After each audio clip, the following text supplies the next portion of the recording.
terima kasih Tuhan buat kebaikan-Mu di sepanjang hari-hari kami, sehingga kami Tuhan kembali beribadah dalam keadaan baik dan sehat. Tuhan, Engkau hadir di sepanjang ibadah kami, melawat kami anak-anak-Mu. Terima kasih Tuhan Yesus, hanya di dalam nama-Mu kami berdoa, haleluya, amin. Amin. Yuk adik-adik bangkit berdiri, kita angkat satu pujian, biarlah roh-Mu menyala-nyala.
Mendengarkan firman Tuhan, kita angkat pujian ini seperti rusa yang haus.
Pribadi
pribadi lepas pribadi.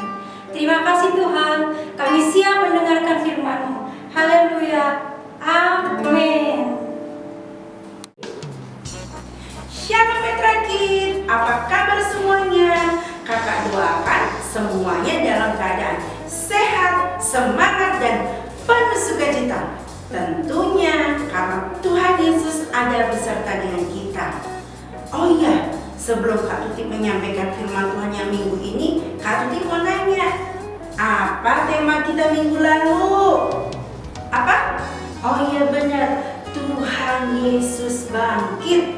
Nah, tema Tuhan Yesus itu bangkit pada hari keberapa?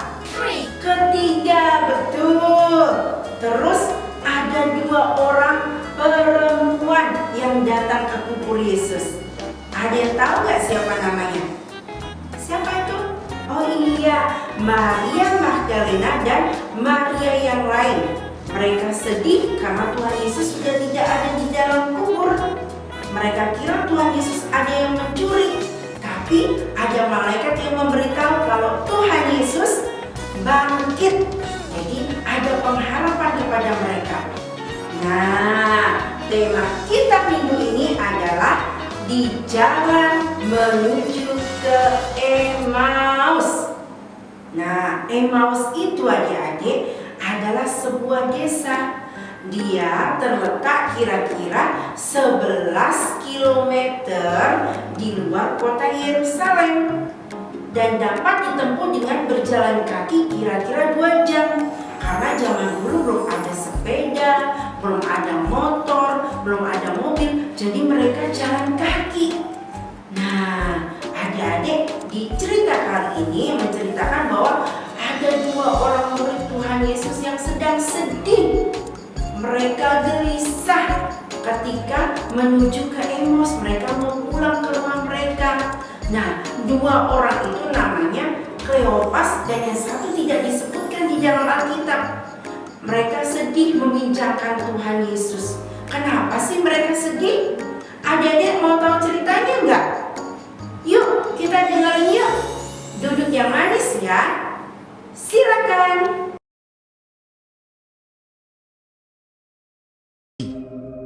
Pada hari itu juga 2 orang dari murid-murid Yesus pergi ke sebuah kampung bernama Emmaus yang terletak kira-kira 7 mil jauhnya dari Yerusalem, dan mereka bercakap-cakap tentang segala sesuatu yang telah terjadi. Ketika mereka sedang bercakap-cakap dan bertukar pikiran, datanglah Yesus sendiri mendekati mereka, lalu berjalan bersama-sama dengan mereka. Tetapi ada sesuatu yang menghalangi mata mereka, sehingga mereka tidak dapat mengenal Dia. Yesus berkata kepada mereka, "Apakah yang kamu percakapkan sementara kamu berjalan?" Seorang dari mereka, namanya Kleopas, menjawabnya, "Adakah engkau satu-satunya orang asing di Yerusalem yang tidak tahu apa yang terjadi di situ pada hari-hari belakangan ini?" Katanya kepada mereka. "Apakah itu?" Jawab mereka, "Apa yang terjadi dengan Yesus orang Nazaret? Dia adalah seorang nabi yang berkuasa dalam pekerjaan dan perkataan di hadapan Allah dan di depan seluruh bangsa kami. Tetapi imam-imam kepala dan pemimpin-pemimpin kami telah menyerahkan dia untuk dihukum mati, dan mereka telah menyalibkannya. Padahal kami dahulu mengharapkan bahwa dialah yang datang untuk membebaskan bangsa Israel. Tetapi sementara itu telah lewat 3 hari sejak semuanya itu terjadi. Tetapi beberapa perempuan dari kalangan kami telah mengejutkan kami. Pagi-pagi buta mereka telah pergi ke kubur dan tidak menemukan mayatnya. Lalu mereka datang dengan berita bahwa telah kelihatan kepada mereka malaikat-malaikat yang mengatakan bahwa ia hidup. Dan beberapa teman kami telah pergi ke kubur itu dan mendapati bahwa memang benar yang dikatakan perempuan-perempuan itu, tetapi dia tidak mereka lihat." Lalu ia berkata kepada mereka, "Hai kamu orang bodoh, betapa lambannya hatimu, sehingga kamu tidak percaya segala sesuatu yang telah dikatakan para nabi. Bukankah Mesias harus menderita semuanya itu untuk masuk ke dalam kemuliaannya?" Lalu ia menjelaskan kepada mereka apa yang tertulis tentang dia dalam seluruh kitab suci. Mereka mendekati kampung yang mereka tuju, lalu ia berbuat seolah-olah hendak meneruskan perjalanannya.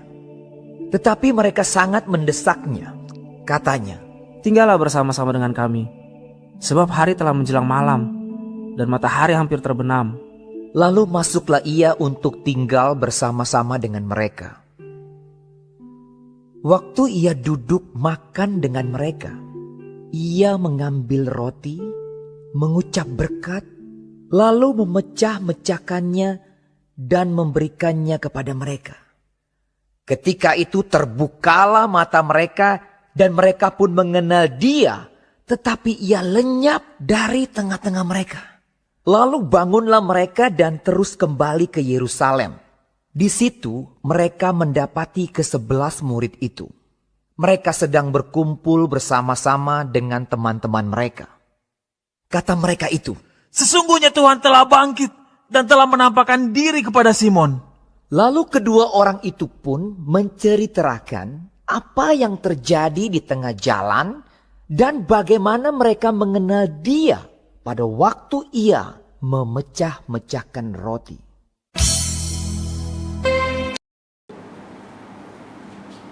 Nah, begitu adik-adik yang tadinya Kleopas dan temannya tadi sedih ketika dalam perjalanan menuju ke Emos karena mereka belum melihat Tuhan Yesus, ya kan?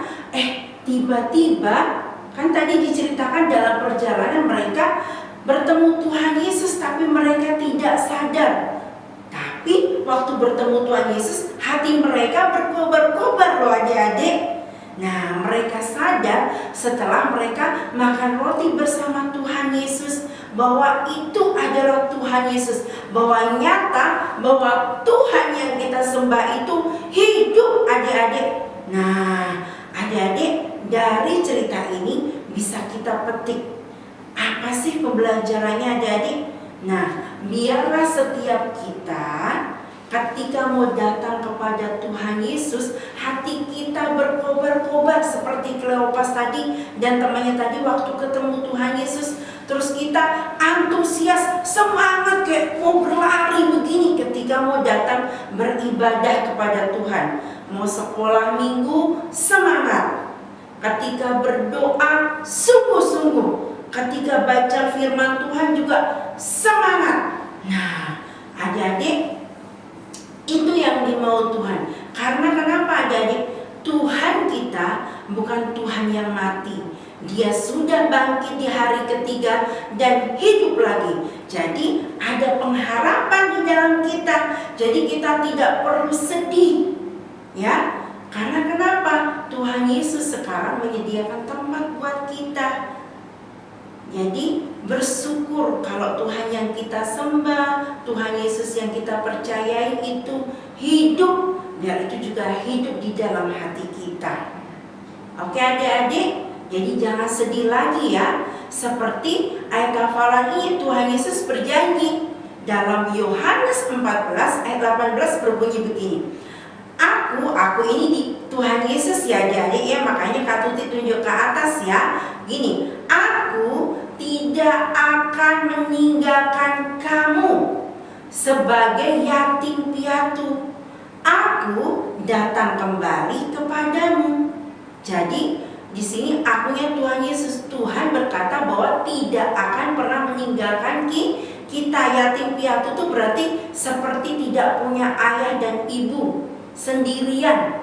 Tapi Tuhan berjanji akan kembali kepada kita. Oke, yuk semuanya bangkit berdiri yuk, ayat hafalannya yuk. Semangat yuk, kita imani bahwa Tuhan akan kembali dan Tuhan kita hidup. Yuk, siap semuanya? Sama-sama kakak ya. Yohanes 14 ayat 18. Kata Yesus begini, Aku tidak akan meninggalkan kamu sebagai yatim piatu. Aku datang kembali kepadamu. Sekali lagi ya. 1, 2, 3. Yohanes 14 ayat 18. Aku tidak akan meninggalkan kamu sebagai yatim piatu. Aku datang kembali kepadamu. Ya, biar kita imani itu boleh terjadi dalam hidup kita. Yuk adik-adik silakan duduk semuanya, lipat tangannya. Kita mau berdoa mengucap syukur kepada Tuhan. Bapa yang baik dalam surga, kami mengucap syukur buat kebenaran firman-Mu pada hari ini Tuhan yang meneguhkan kami. Kami tidak ragu-ragu lagi Tuhan, sebab kami memiliki Allah yang bangkit, Allah yang hidup Tuhan. Biar itu terus Tuhan menjadi pengharapan dalam hidup kami, bahwa Engkau Allah yang tidak akan pernah meninggalkan kami. Engkau berjanji akan datang kembali Tuhan, karena Engkau menyediakan tempat bagi kami Tuhan. Biar ketika kami beribadah kepada Engkau, hati kami berkobar-kobar Tuhan. Ketika kami berdoa, ketika kami merenungkan kebenaran firman-Mu Tuhan, kami semangat, kami antusias, kami sungguh-sungguh Tuhan. Karena itu yang menjadi kerinduan-Mu Tuhan.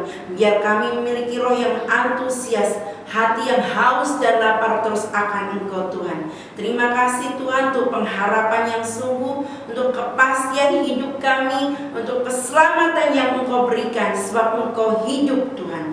Terima kasih Tuhan, di dalam nama Tuhan Yesus Kristus kami berdoa dan mengucap syukur. Amin. Terima kasih sudah mendengarkan firman Tuhan dengan baik, dan sampai ketemu minggu depan. Tuhan Yesus memberkati. Bye-bye.